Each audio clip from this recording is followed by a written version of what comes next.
Olá pessoal, tudo bem? Vamos aí dar sequência às nossas aulas no regime remoto. Hoje vamos trabalhar a Assembleia Geral de Credores, né? Nós iniciamos aí na última aula o estudo da manifestação e representação dos credores, né? Tanto na falência quanto na recuperação judicial, estudando dois órgãos, né? Na última aula nós começamos o primeiro deles, que é o Comitê de Credores, né? Que a gente vai encontrar lá a partir do artigo 26 da Lei de Falência e Recuperação. E hoje a gente estuda o outro órgão de representação dos credores, que é a Assembleia Geral de Credores, tá, turma? Então, vamos lembrar disso aí, né? Vira e mexe, a gente está falando desses órgãos aqui nas aulas, né? Desde as aulas presenciais aí, quanto já aqui nas aulas via regime remoto, tá? Comitê, Assembleia Geral, são os dois órgãos de representação dos credores, tanto na falência quanto na recuperação. O comitê, recapitulando aí, né? Nós vimos na última aula, o comitê tem aquela atribuição voltada mais para a fiscalização dos procedimentos, tá? Então ele tem uma função precípua, né? Uma função principal de fiscalizar o administrador judicial, tá? Os atos do administrador, né? Bem como fiscalizar, né, o procedimento como um todo, né? Ele tem a obrigação de denunciar irregularidades que porventura forem identificadas. Ele tem uma função consultiva, né?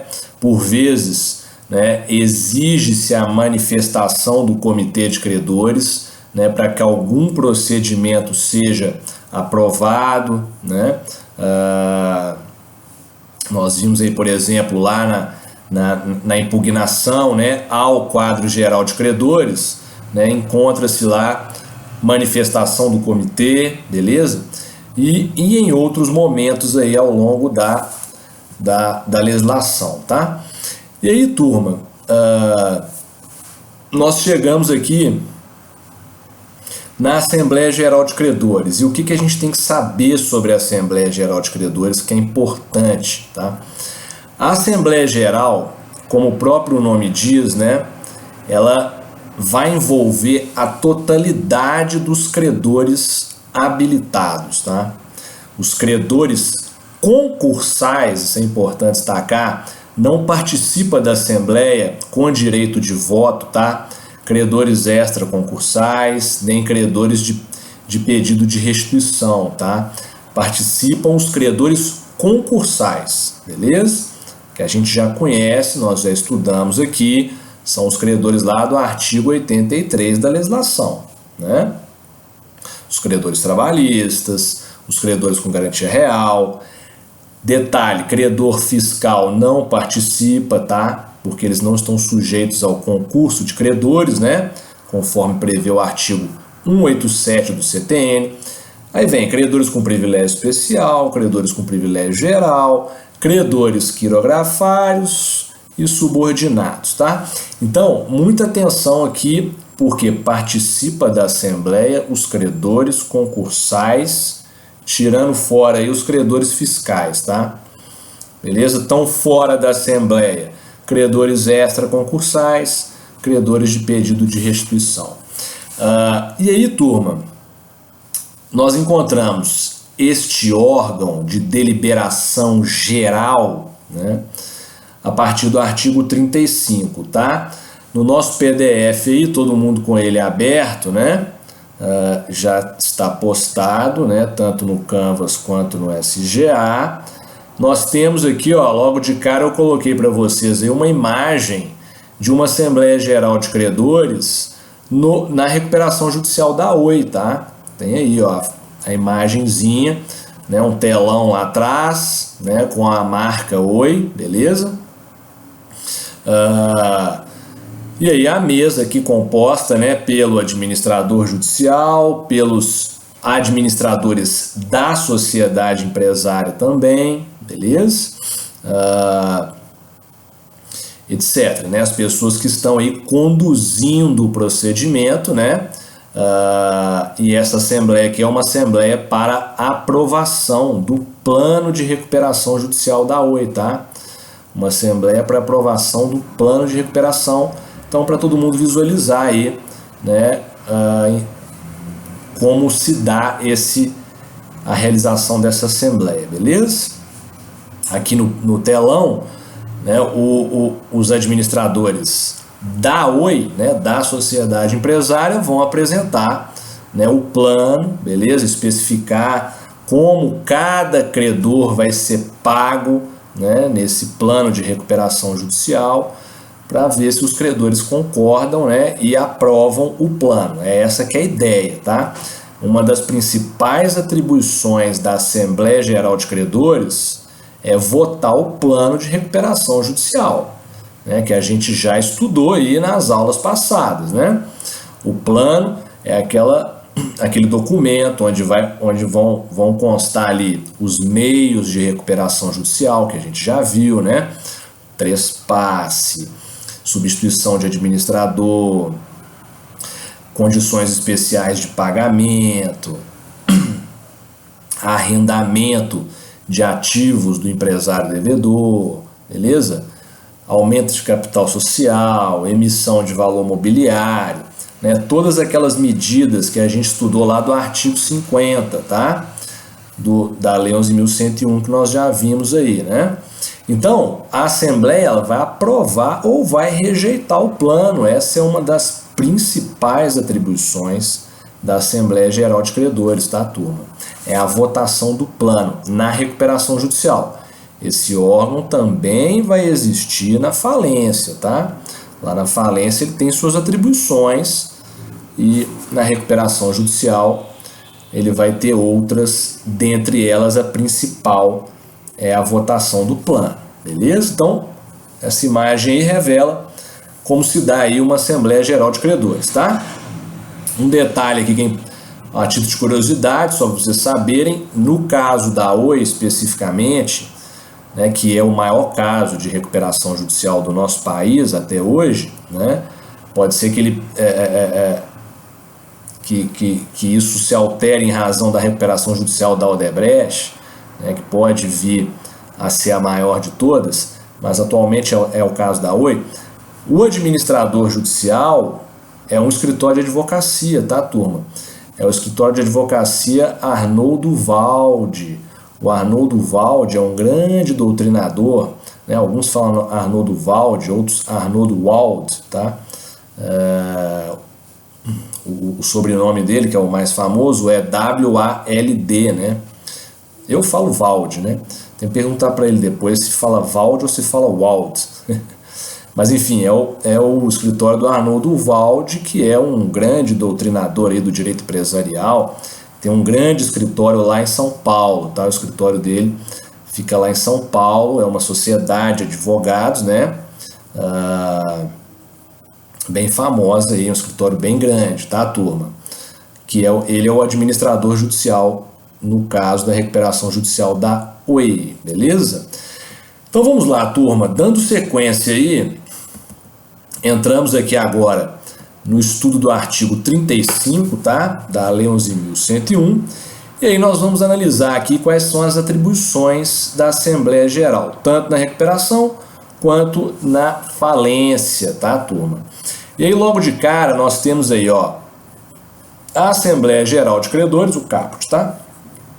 A Assembleia Geral de Credores terá por atribuições deliberar sobre, dois pontos, inciso 1º, na recuperação judicial, letra A, aprovação, rejeição ou modificação do plano de recuperação judicial apresentado pelo devedor. Acabei de falar para vocês que uma das principais atribuições da Assembleia é a aprovação do plano, beleza? O plano de recuperação judicial que a gente já estudou, né? Como se constrói o plano, beleza? Em quanto tempo esse plano tem que ser apresentado, né? Pelo empresário devedor, tá? Nós já vimos tudo isso. Então, a Assembleia, ela é que vota o plano, tá? E aí um detalhe que é importante todo mundo destacar que é o seguinte, ó, percebam que a linha A ela fala assim, ó, aprovação, rejeição ou modificação do plano de recuperação judicial apresentado pelo devedor. Aqui a gente tem que ter uma atenção, todo mundo vai destacar aí a palavra modificação do plano, tá? Qual que é a atenção que tem que ter aqui?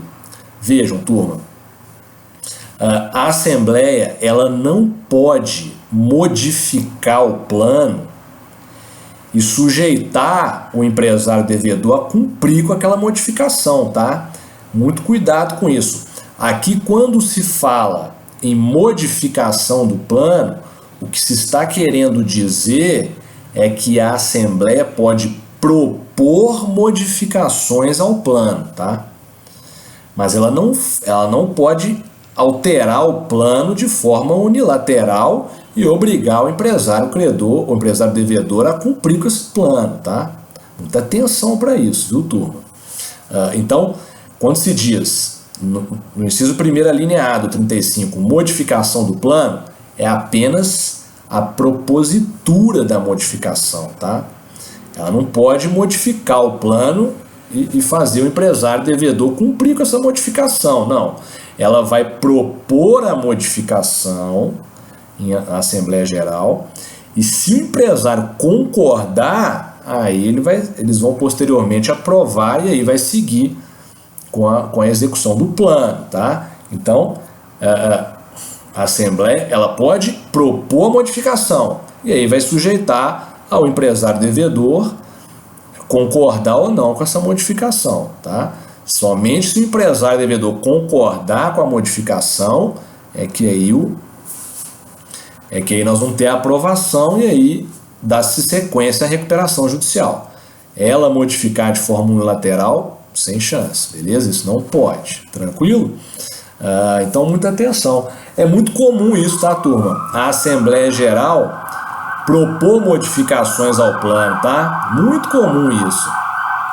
Vamos lembrar aqui que a recuperação judicial, o que a gente tem é negociação, né? É uma negociação ali feita entre o empresário devedor e os credores. Então, é muito comum na hora que chegar na Assembleia Geral de Credores, os credores não concordarem com determinado ponto, né, do plano de recuperação e sugerirem a modificação daquele ponto, né? Beleza? É muito comum isso. Às vezes, lá no plano de recuperação, tem aquele primeiro meio de recuperação que a gente viu, que é de condições especiais de pagamento, né? Propor condições especiais de pagamento, né? Então, o empresário devedor vai pedir para dilatar o prazo, né, de pagamento, abatimento de juros, etc. Ali costuma dar muita discussão, tá? Muita discussão. Às vezes o devedor ele pede um prazo muito estendido para pagar os credores. E aí algumas classes de credores não vão concordar com esse prazo estendido. E aí vão sugerir modificação, a redução desse prazo. E aí se tem ali essa negociação, beleza? Então a Assembleia propõe a modificação, o empresário devedor decide se aceita ou não, beleza? É uma negociação, tranquilo? Importantíssimo isso, tá, turma? Mais para frente a gente vai ver como se dá a aprovação ou rejeição, né, o quórum de deliberação que se exige na Assembleia para aprovar ou rejeitar o plano, tá? Nós temos regras específicas sobre isso. As votações elas se dão por peso do crédito do credor e aí a gente tem uma regrinha específica que a gente vai ver mais para frente na próxima aula, tá? Então, dando sequência aí nas atribuições, pessoal, temos aí a linha B, né, que vai dizer a constituição do comitê de credores, a escolha de seus membros e sua substituição. Então, o comitê de credores, que foi objeto da nossa última aula, né, aquele órgão, né, que a gente já sabe aí, voltado mais para fiscalização, uma atribuição de fiscalização do procedimento, quem forma ele, quem constitui esse órgão são os próprios credores em assembleia, tá? A assembleia reúne, né? E aí ela vai lá e elege os membros que vão compor o comitê de credores, que a gente já sabe, né?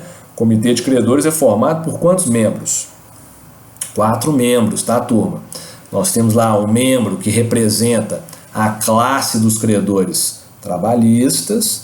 Depois nós vamos ter um membro que vai representar os credores com garantia real e privilégio especial.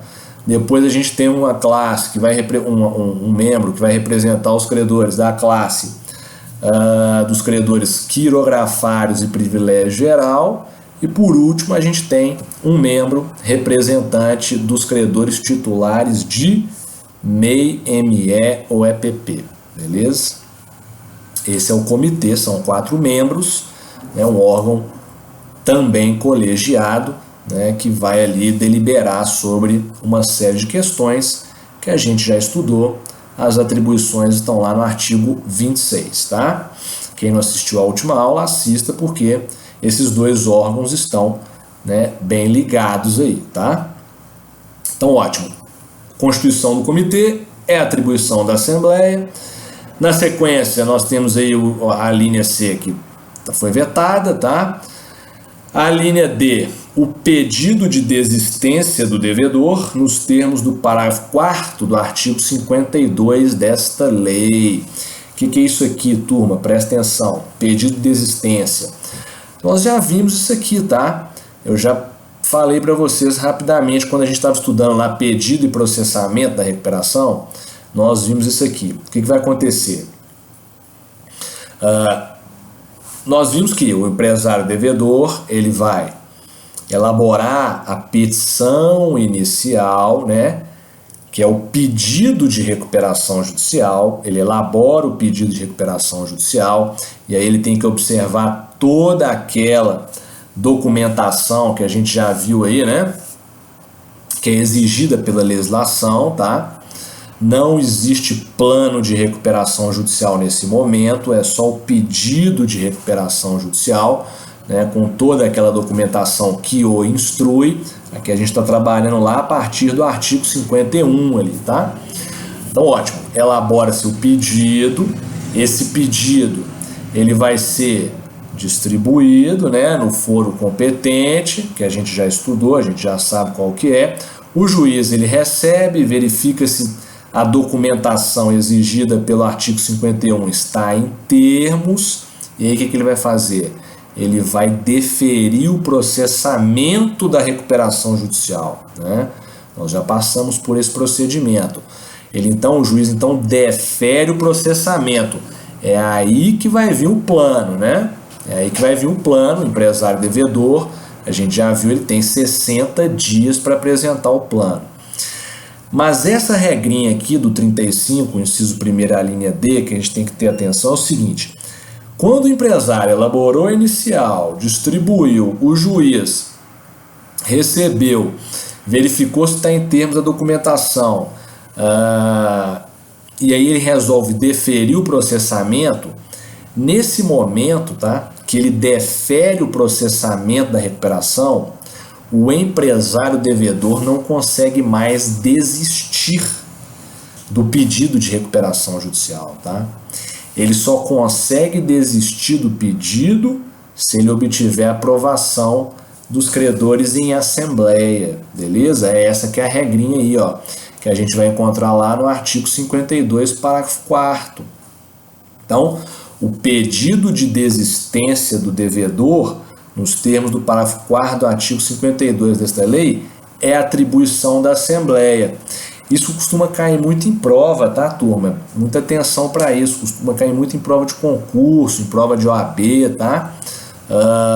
Essa ideia de que o empresário devedor, depois que o pedido de recuperação judicial teve o seu processamento deferido, tá? Ele não pode mais desistir da recuperação judicial, salvo os credores autorizarem a assembleia, tá? E aí tem que ter atenção aqui, por quê? Porque essa regra, ela se destina ao momento do deferimento do processamento. Não é de aprovação do plano, tá? Não é de aprovação do plano. É na hora que o juiz defere o processamento que ele vai ali nomear o administrador judicial, né? Que vai ter a assembleia para eleger os membros do comitê, que vai suspender todas as ações e execuções contra o devedor por qual que é o prazo? Qual que é o prazo? 180 dias, tá? É nesse momento que ele não pode desistir mais, tá? Não é o momento depois da aprovação do plano. Aí é óbvio que ele não pode desistir em hipótese alguma, né? Beleza, turma? Então, essa é a regrinha aí da desistência do devedor, tá? Ele não pode desistir após o deferimento do processamento da recuperação, salvo a aprovação da Assembleia. Na linha E, nós temos uma regrinha muito importante, todo mundo analisando ela aí, ó, do 35, vai falar sobre a atribuição da Assembleia na recuperação judicial. Olha lá, ó, o nome do gestor judicial quando do afastamento do devedor. O que é isso aqui, turma? Presta atenção. Isso aqui é importantíssimo. A linha E aí do artigo 35. Presta atenção nisso aqui, ó. Toda sociedade empresária, ela tem o seu administrador, né? Então vejam, a Oi tem lá o seu administrador, o CEO, né? O presidente, né? O diretor da empresa, tá? O executivo principal. A gente já estudou isso aí, né? Então vejam, na recuperação judicial, a empresa ela continua desenvolvendo suas atividades, né? Nós já falei isso várias vezes para vocês. A atividade não para, ela continua sendo desenvolvida. E quem vai continuar à frente da empresa são os administradores da empresa, tá? Então, quando ocorre o deferimento do processamento da recuperação judicial, regra geral, esses administradores eles continuam à frente da empresa, tá? O presidente da empresa, o vice-presidente, os membros do conselho de administração, da sociedade, tá todo mundo ali continuando trabalhando normalmente, a empresa está funcionando normalmente. Só que, em alguns casos, pode ocorrer da recuperação judicial ter o seu processamento deferido e logo de cara ali, ó, o juiz, né, já identificar irregularidades, tá, praticadas pelos administradores da sociedade, tá, pelo presidente, pelos representantes legais da empresa, tá, a aprovação ali de deliberações, né, cujo objeto fosse ilícito, por exemplo, na sociedade, tá? Na sociedade. Então, pode acontecer do juiz, junto com o administrador judicial, eles identificarem ali práticas ilícitas, né? Conduzidas aí pelos administradores. Aí o que vai acontecer? O juiz ele vai afastar os administradores da sociedade e vai convocar a Assembleia Geral para nomear o chamado gestor judicial, tá? Então, quem é o gestor judicial? O gestor judicial é aquele profissional, aquela figura que vai assumir a administração da sociedade, tá? Ou seja, ele vai tomar o lugar do CEO da sociedade, dos administradores da sociedade, tá? Do presidente ou do diretor, né? Etc., que foi ali identificado, né, numa prática ilícita, né, numa conduta violadora aí da norma jurídica, e aí ele não pode continuar na administração da empresa, tá? Então, o juiz afasta esse indivíduo, retira ele da condução dos negócios sociais, e aí ele convoca a Assembleia Geral para que a Assembleia Geral possa nomear o gestor judicial, beleza? É essa que é a ideia.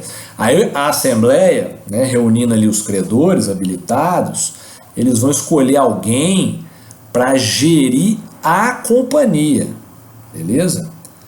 No lugar dos administradores da companhia, que foram afastados.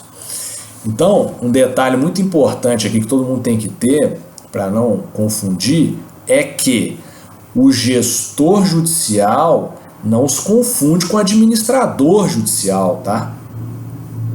São duas figuras distintas, né, que podem estar no mesmo procedimento. O gestor, ele está no lugar dos administradores da sociedade. Ele é escolhido por quem? Pelos credores em assembleia. O administrador judicial, ele tem outras atribuições que a gente já viu, tá? Na recuperação judicial, a principal delas é fiscalizar o cumprimento do plano. O administrador judicial conduz o procedimento de recuperação judicial. O gestor judicial conduz a empresa. Tá?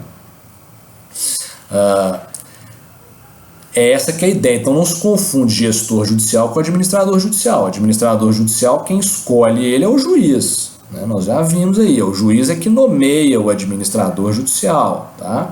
O gestor judicial, quem nomeia, são os credores em assembleia. Então, muito cuidado em prova para não confundir esses dois profissionais, o gestor judicial com o administrador judicial, tá? São figuras distintas aí, beleza? O gestor substitui os administradores da empresa, tá? O administrador conduz o procedimento de recuperação, beleza? É nomeado pelo juiz. Tranquilo, turma? Só que é o seguinte, são figuras distintas, mas as regras de remuneração, deveres, são os mesmos do administrador judicial, tá? Então o gestor judicial, quem vai pagar ele, a remuneração dele, é igual no caso do administrador judicial, ou seja, na recuperação é o empresário, tá? É o empresário devedor que vai remunerar o gestor judicial, bem como os deveres, né, as obrigações que a gente já viu, por exemplo, de responsabilidade, né? O artigo 32 da lei 11.101 define lá a regrinha de responsabilidade do administrador judicial, que vai ser a mesma para o gestor judicial, tá? Nós vamos encontrar as regras do gestor, depois todo mundo busca elas lá na legislação, a partir do artigo 66, tá? Lá no artigo 66 da 11.101, nós temos a figura do gestor judicial, beleza? Então todo mundo depois vai lá na legislação e faz a leitura do dispositivo, tá? Que ele é importantíssimo. Ou seja, as regrinhas do administrador judicial se aplicam ao gestor judicial, tá? É essa que é a ideia. Se aplicam. Investidura, deveres, né, remuneração. Beleza? Tranquilo? O empresário é que paga a sua remuneração, que vai ser fixada pelo juiz, atendendo aqueles critérios que a gente já viu quando estudamos a figura do administrador judicial. Beleza, turma? Então, não confundir o gestor judicial com o administrador judicial. Beleza? Atribuição aí de indicação do gestor é da Assembleia. Durante o período em que a Assembleia, né, ainda não tenha sido realizada para indicar o gestor, aí quem assume essa função é o próprio administrador judicial, tá? Isso aqui é importante, é uma observaçãozinha que vocês devem fazer aí, né? Às vezes pode demorar para convocar a Assembleia, né? Para a Assembleia achar uma pessoa para conduzir a sociedade empresária devedora, isso pode levar um tempo. Durante esse período, quem vai assumir a gestão da empresa, até que a Assembleia consiga indicar alguém, é o administrador judicial, tá? Então, o administrador judicial, ele pode fazer o papel de gestor judicial enquanto a Assembleia não tiver indicado o nome do gestor. Beleza, turma? Tranquilo isso aí? Então, muita atenção, porque essa regrinha do gestor é importantíssima, tá? Importantíssima. Dando sequência, chegamos aqui na linha F, tá? A linha F vai falar que é atribuição da Assembleia Geral deliberar sobre qualquer outra matéria que possa afetar os interesses dos credores. Aqui, turma, é uma atribuição geral, né, da Assembleia Geral, que é discutir, deliberar e votar sobre qualquer questão de interesse dos credores, né? É óbvio que uma recuperação de empresa, ela não se efetiva, tá, turma? Sem que os credores se sacrifiquem um pouco, né? Sem que os credores tenham ali, né, um grau de sacrifício, né, em reconhecer uma extensão de prazo para pagamento, né, um abatimento de juros, etc., né? Então, essa dinâmica exige muito a participação dos credores, né, na Assembleia, tá? Votando, deliberando, se reunindo. Então, qualquer assunto que é de interesse deles, né, eles podem discutir e deliberar em Assembleia, tá? Beleza? Desdobramentos, né, que o procedimento vai tendo, né? Situações aí que o empresário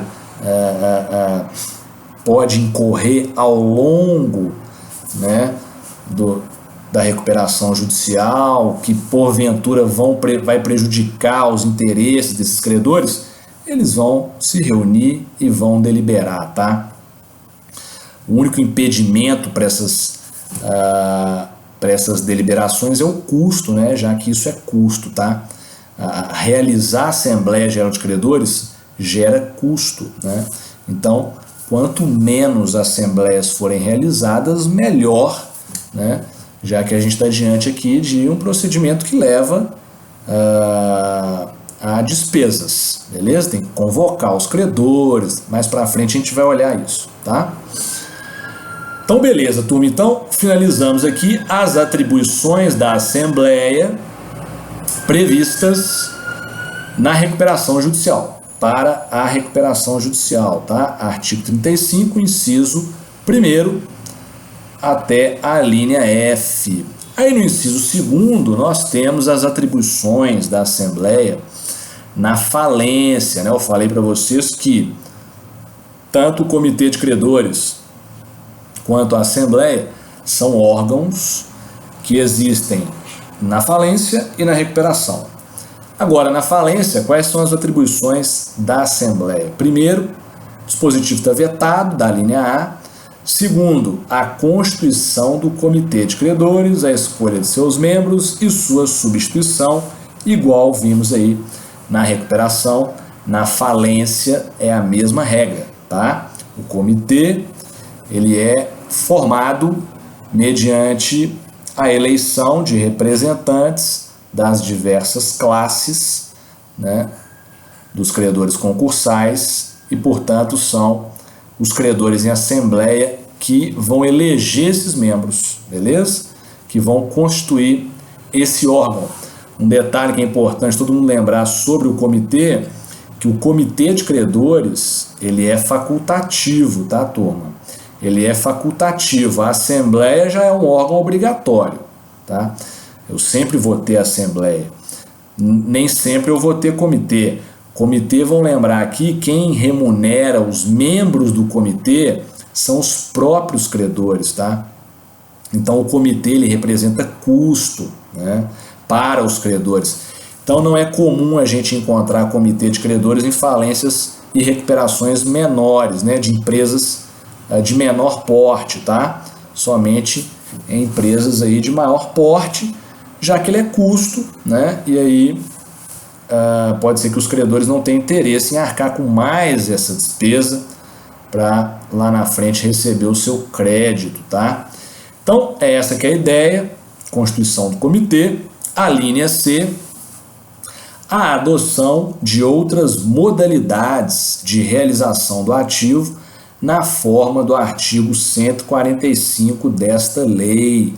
O que é isso aqui, turma? Muito importante todo mundo ter atenção aqui para essa atribuição na falência do artigo da linha C. Aí, ó, presta atenção.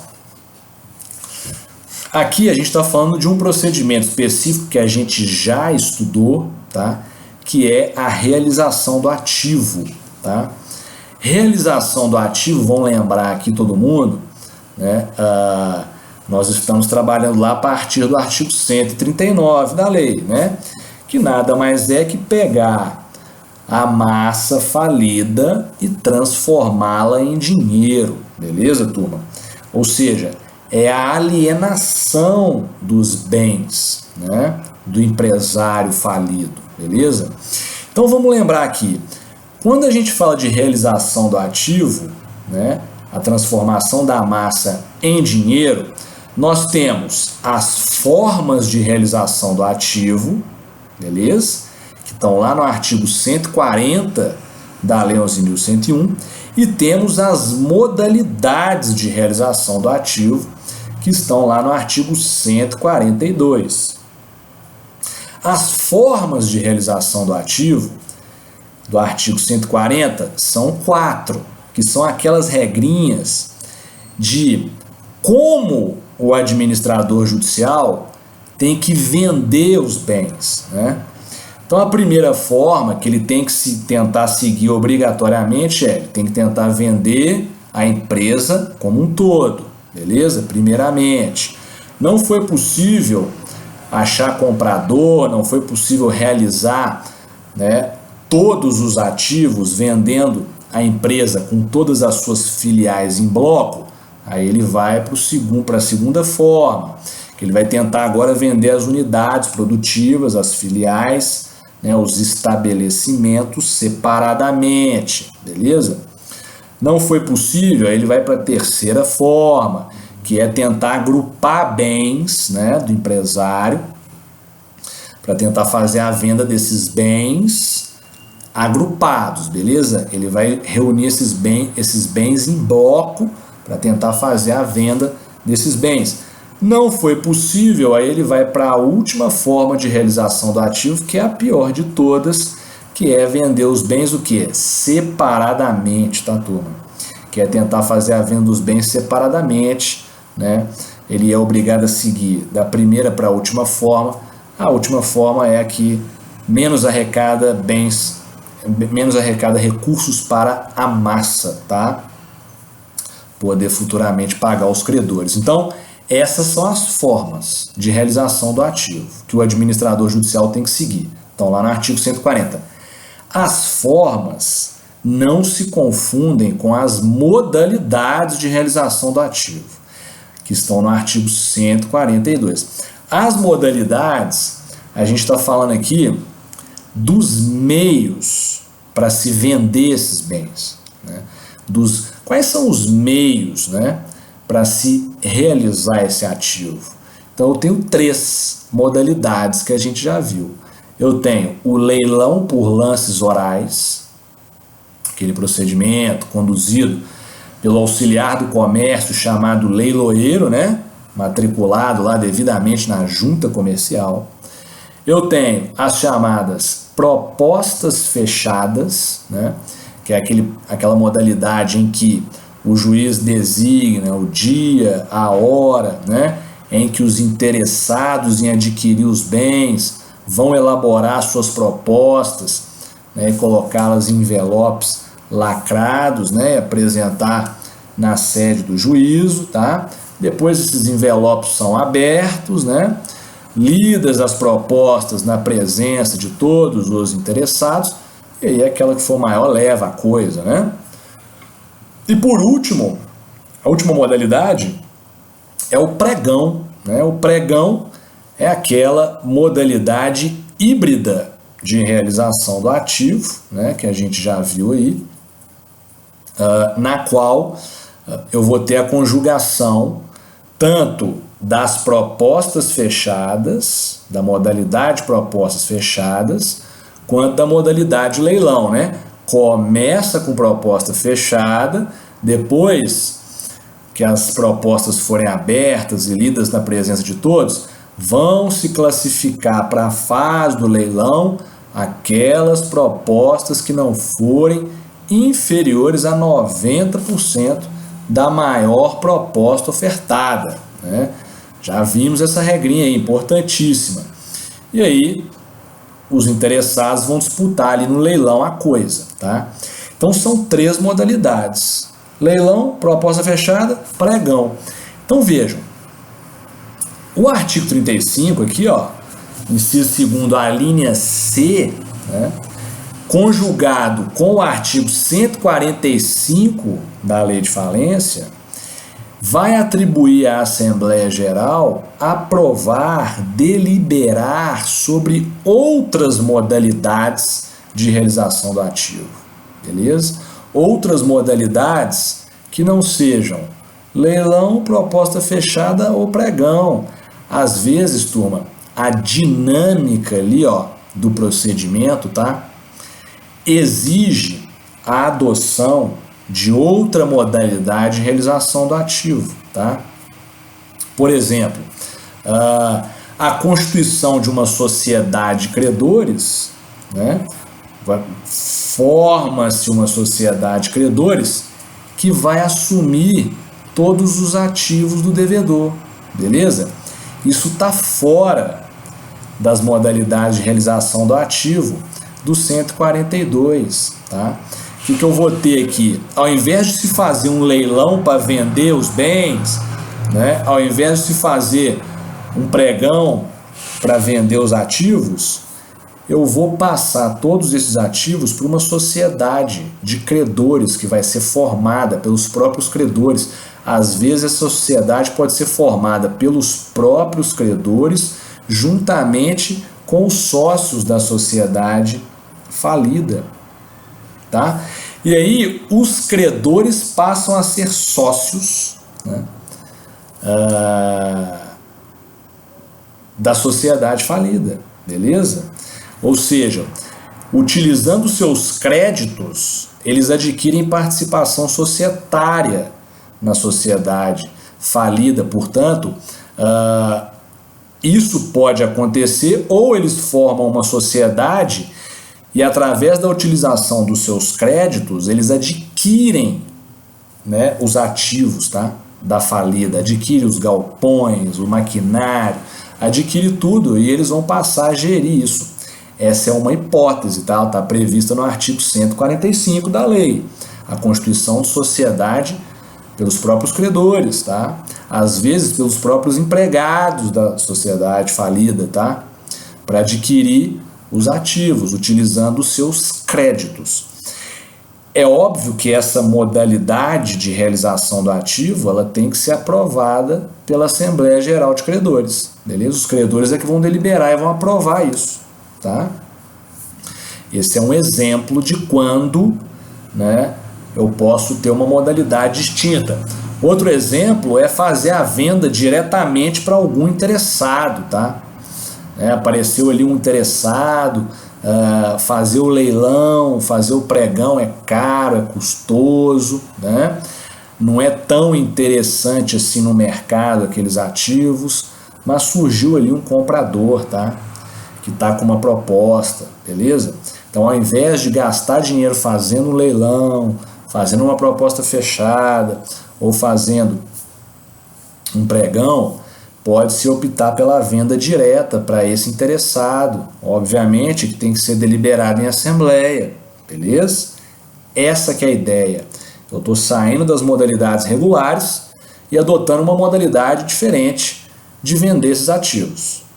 Os credores têm que aprovar em assembleia. Beleza, turma? Tranquilo? É essa que é a ideia.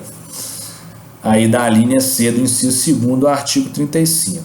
Aqui, na última linha aí do 35, na linha D, nós temos a regrinha geral igual vimos para a Assembleia, tá, turma? Ou seja, a Assembleia tem como atribuição deliberar sobre qualquer outra matéria que possa afetar os interesses dos credores, tá? Aquela ideia geral, né? Os credores são os maiores interessados aqui, né, no procedimento, né, em receber o seu crédito. Então, qualquer ocorrência aí que venha, né, a prejudicar os seus interesses, eles podem reunir em assembleia e deliberar sobre a questão. Beleza, turma? É essa que é a ideia. Coloquei para vocês aqui uma série de doutrinas, tá, turma? Coloquei aqui doutrina do professor Fábio Ulloa, beleza? Da professora Wilges Bruscato também, ela falando sobre a Assembleia, e do professor Marlon Tomazetti, tá? Importante que todos vocês leiam aí o material, tá? Para consolidar, né? Consolidar aí o conhecimento, né? Acerca da Assembleia Geral. Detalhes que todo mundo tem que anotar aí, destacar que são importantes, tá? Nós temos algumas regrinhas aqui que são importantes frisar, tá? A primeira delas é a seguinte, vamos lembrar aqui, ó. Quem participa com o voto da Assembleia Geral? Essa é a primeira regra. Credores concursais, tá? Credores habilitados, aqueles que vão fazer parte do quadro geral de credores, né? Que a gente já estudou aí como é formado lá no procedimento de verificação e habilitação de crédito, né? Tem os 15 dias para habilitação, depois tem os 45 dias para o administrador formar o quadro geral de credores. É aquele quadro ali que vai definir quem participa com direito de voto da Assembleia, tá? Se não houver aquele quadro, aí vai ter que ser a lista apresentada pelo próprio empresário, né? Ou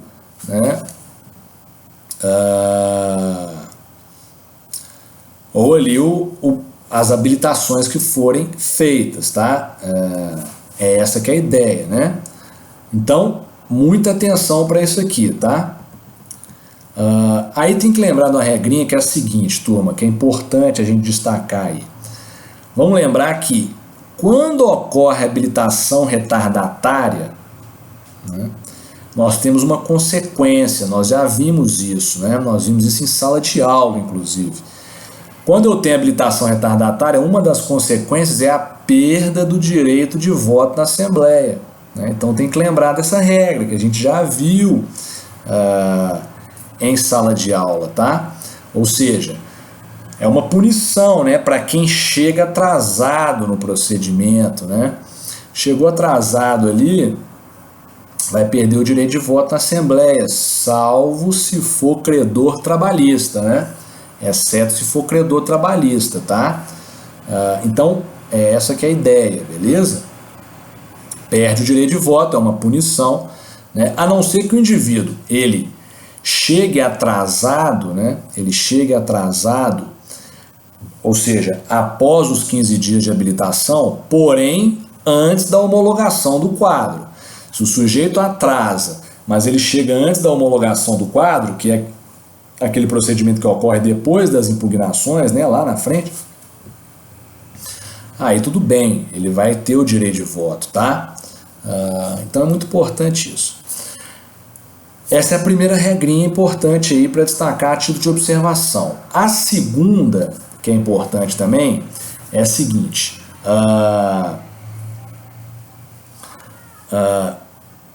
credor extraconcursal está fora, beleza? Não participa. Falei isso no início da aula, né? Credor extraconcursal, que são aqueles credores do artigo 84, né, da Lei de Falência, são os credores da massa, né? Administrador judicial e seus auxiliares, credores trabalhistas por serviços prestados após a falência, credor de despesa com realização do ativo, custas judiciais decorrentes, né, de procedimentos em que a massa é vencida. Esses credores estão fora, tá? Além desses, credores fiscais também estão fora, da Assembleia, tá? Credores fiscais estão fora. Em razão do artigo 187 do CTN, que diz que a Fazenda Pública não se submete ao concurso de credores, beleza? Credores de pedido de restituição também estão fora, tá? E aí vai envolver tanto os credores de pedido de restituição, né, geral, que é aquele pedido lá do artigo 85, né, que é aquele pedido de restituição da coisa que foi indevidamente arrecadada, quanto do especial, que é aquele que visa a tutela do crédito, né, do 85, parágrafo único, quanto os pedidos de restituição em dinheiro, tá? Que nós já vimos aí, né? São 3 pedidos de restituição em dinheiro, né? Sucedâneo da restituição geral, adiantamento em contrato de câmbio para exportação e o terceiro de boa-fé, beleza? Que teve, né, que entregou valores aí ao falido e depois o ato foi declarado ineficaz. Esses estão fora da Assembleia também, tá, turma? E aí um detalhe que é importante ainda, todo mundo ter atenção aqui, é o seguinte: os sócios da sociedade empresária em recuperação, né, ou falida, eles podem participar da Assembleia, tá? Mas, obviamente, eles não votam, tá? Eles não votam. Eles participam da Assembleia, participam dos debates, das discussões, mas não têm direito de voto, beleza? Isso é importante. Os sócios da sociedade, bem como os administradores da sociedade, eles podem participar, eles participam da Assembleia, mas não têm direito de voto, né? Quem tem direito de voto é credor concursal, beleza? Se não é credor concursal, não tem direito de voto, beleza? Essa que é a ideia. E por último, turma, que é importante ainda frisar aqui sobre a Assembleia, é que o credor, ele pode se fazer participar por meio de advogado, tá? Por meio de representante legal. Então eu tenho que ter advogado, né, constituído como procurador, né, e até 24 horas antes da realização da Assembleia tem que ser apresentado para o administrador judicial o instrumento do mandato, tá? Tem que ser apresentada a procuração. Então é muito comum isso, né? Advogados representando credores, né, que sejam sociedades empresárias, né, estarem ali na Assembleia, tá, turma? Os advogados dos credores, que vão representando seus clientes. Então, tem que observar essa regrinha das 24 horas, né? Ou seja, apresentação da procuração com 24 horas de antecedência à realização da Assembleia, tá, pessoal? Para que o administrador judicial compute ali que aquele credor vai ser substituído, vai ser representado por procurador com poderes especiais, tá? A procuração tem que ter poderes especiais de representação, né, em Assembleia Geral de Credores, beleza? Não esquecer desse prazo de 24 horas antes. Se perder ele, não vai ser aceita a representação para o procurador, tá? 24 horas antes. Outro detalhe: os credores trabalhistas, eles também podem participar via sindicato, tá? Eles também podem participar via sindicato. O que significa isso? Os sindicatos, né, de trabalhadores mandam lá seus representantes, né, que vão representar aquela categoria ali de trabalhadores. Por exemplo, o sindicato dos metalúrgicos, tá? O sindicato dos metalúrgicos, né, eu estou falando da falência ou da recuperação de uma indústria de metalurgia, né? Então, o sindicato assume a representação dos trabalhadores, né, que são filiados a ele, tá? E aí eles vão exercer o direito de voto, né, em nome desses trabalhadores, tá? Então, o sindicato pode representar os trabalhadores, né, os credores trabalhistas, tá? Na Assembleia. Com um detalhe aqui que é importante: a representação via sindicato é o seguinte: o sindicato ele tem que apresentar até 10 dias antes da realização da Assembleia a lista, né, de trabalhadores que ele vai representar, tá? Apresentar para o administrador judicial, sempre para o administrador judicial, tá? Então ele apresenta ele até 10 dias, tem que ser até 10 dias antes, tá? Então ele apresenta a lista, ó, os credores A, B, C, D, E, F, G vão ser representados via os sindicatos metalúrgicos, tá? Na assembleia a ser realizada no dia tal. Então ele apresenta ali, beleza?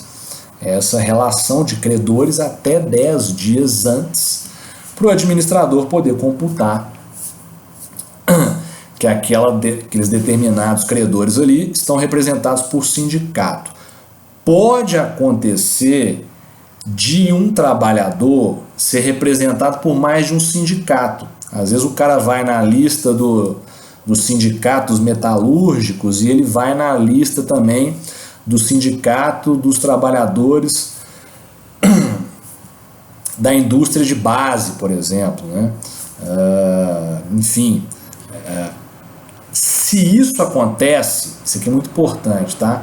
Se isso acontece, o trabalhador ele tem que esclarecer, o credor trabalhista, ele tem que esclarecer para o administrador judicial qual dos sindicatos vai de fato representá-lo. Ele tem que escolher um deles, tá?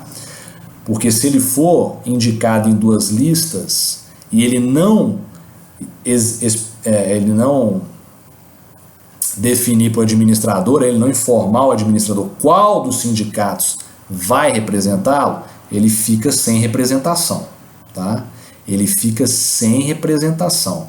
Então, isso é muito importante, viu, turma? Não pode confundir aqui, porque essa regra é importantíssima. Beleza? Então, pode ser que o trabalhador vá em duas listas, representado por dois sindicatos, esse trabalhador tem que informar, né, para o administrador judicial qual dos sindicatos vai de fato representá-lo, sob pena de ficar sem representação na Assembleia Geral de Credores, tá, turma? Coloquei para vocês no nosso PDF mais algumas doutrinas, tá? Importantíssimo. Todo mundo lendo aí depois. E aí, turma, nós vamos continuar na próxima aula ainda no estudo da Assembleia, tá? O estudo da Assembleia é um pouco extenso, então eu achei melhor dividir em duas aulas, senão a gente ia ficar com uma aula muito grande, tá? E aí fica pesado até para vocês fixarem aí, né, as regrinhas, tá? Beleza, pessoal? Então, é isso aí. Eu vou ficando por aqui. Todo mundo faça a leitura ali do artigo 35 e seguintes. A gente vai continuar o estudo da Assembleia na próxima aula, mas é sempre bom todo mundo já fazer a leitura, né? Para já ir aí fixando aí os conceitos, né? Fixando aí as regrinhas sobre a Assembleia, tá, turma? Beleza? Qualquer dúvida, me enviarem pelo SGA. Um grande abraço para todos vocês e até a próxima aula, turma. Tchau, tchau.